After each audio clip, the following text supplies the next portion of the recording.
dreamers, and welcome back to Imagine with Royce. If you are new to my channel, hello and welcome. My name is Royce. I'm a painter, sculptor, and a collector. Today, we are going to be discussing a very interesting, fun topic I'm sure all of you are going to enjoy. Why do animatronics glitch?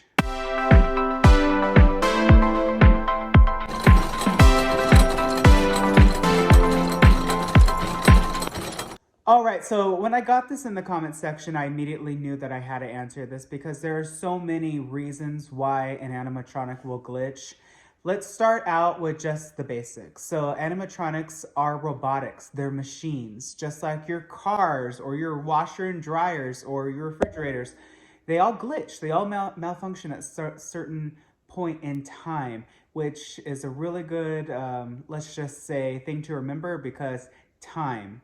Just like they're constantly running, right? Your fridge is constantly running. Your washer and dryers, they're not constantly running, but you use them a lot. So you have to remember, even an hour before the first guest enters through the gates of any Disney park, those animatronics are already running. Ride ops are already operating the vehicles, and there are show checks that are done to ensure that everything is working properly.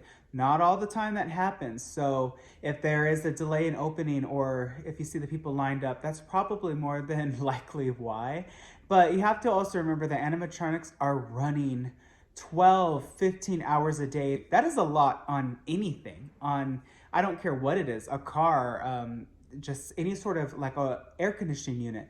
That is a lot on these mechanics. So they wear, and especially the older ones. But you know what I'll say? The older ones, there's something about the A100 series and even the A1000s, you know, everything glitches. Everything will glitch. But I feel like the older ones, they're just a little bit more reliable. And I just think that they're built just a little bit better. There's something to do with oil versus electric that it kind of glitches. I mean, I have been watching, and I'm sure all of you love the TV and videos of animatronic glitching.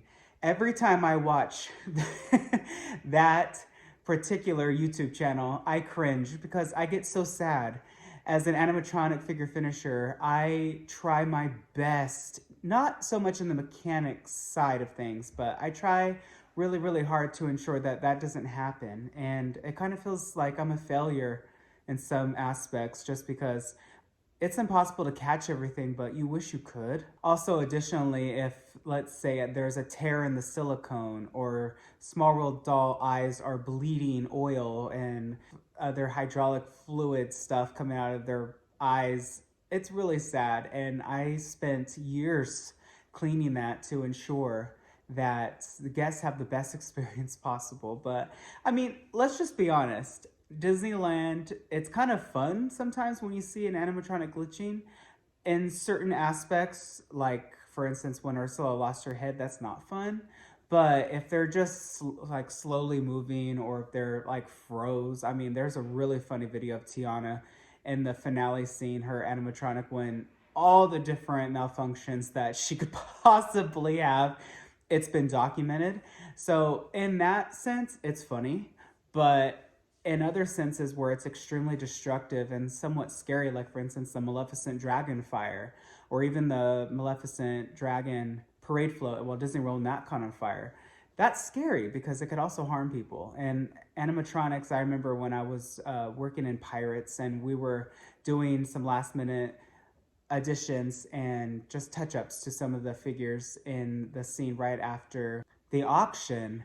The pirate with the key, I don't know why at Ride Ops turned on the animation when so here's a really fun fact for you, so this makes sense. Whenever you walk through a ride at Disneyland, you know how all cast members have a blue ID? You have to leave that at the console of the ride so that the ride operator knows not to advance a vehicle into the ride because there's someone's ID. And how do you do that? Well, you put a lock literally on the go button and you carry the key with you. I don't know how they undid my lock. So it was interesting to see them turned on, and I couldn't walk by the pirate with the key because he does a lot of animation like this, and I didn't want to get knocked into the water because if he were to hit me with his arm, that is like being hit by a car. I mean, he's a motor. He's not just going to hit you and say, oh, sorry. He's going to just continue with his movements. So I had to memorize his movements there for a minute and then jump over him. So that was a scary situation. But like I said, animatronics are just machines. That is why they malfunction. It's a question that a million reasons could be answered, but that is kind of the overall answer that I can give you universally so that it makes sense. Neglect, unfortunately, especially with today, there's just so many figures and they're just not supplying the parks with enough maintenance, I think, and budget costs and all that does affect the animatronics, unfortunately. So a lot of it is self-inflicted. Some of it is just, of course, poor management of the figures. And a lot of it is, unfortunately, just a really good job, and I'm sure Florida does as well, to ensure that these things don't happen. But of course, they always will, and they will forever, because that is the nature of animatronics. It's robotics. Sometimes it works, sometimes it doesn't. I'm very curious to see the Tesla robot. I don't know if all of you saw that, but I was watching a YouTube video and there was like a Tesla robot that was like pouring drinks at some convention, and then there's literally driver steering wheel-less cars taking people around. The future's crazy. The future is going to be insane. I don't know if Elon Musk has seen iRobot, but it might not be a good idea. But in that aspect, I'm interested to see how that advancement with robotics that he invents or generates can be applied to Disney to see if it betters those figures. So you never know what the future may hold. And as Walt said, Disneyland is never going to be complete as long as there is imagination left in the world. So stay tuned. And we are living in a very exciting time, scary time, but exciting time technology-wise. So we will see what happens. But that is the answer. If you have any other questions, feel free to drop a question in the comments section below, and I may answer it in an entire new video. Until next time, dreamers, always remember not only to follow your dreams, but to chase them. I'll catch you in the next one.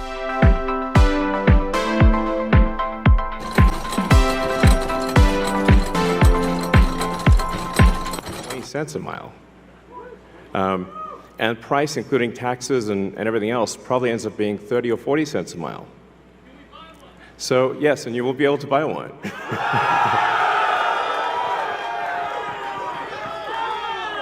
Yes, exactly. And we expect the cost to be below $30,000.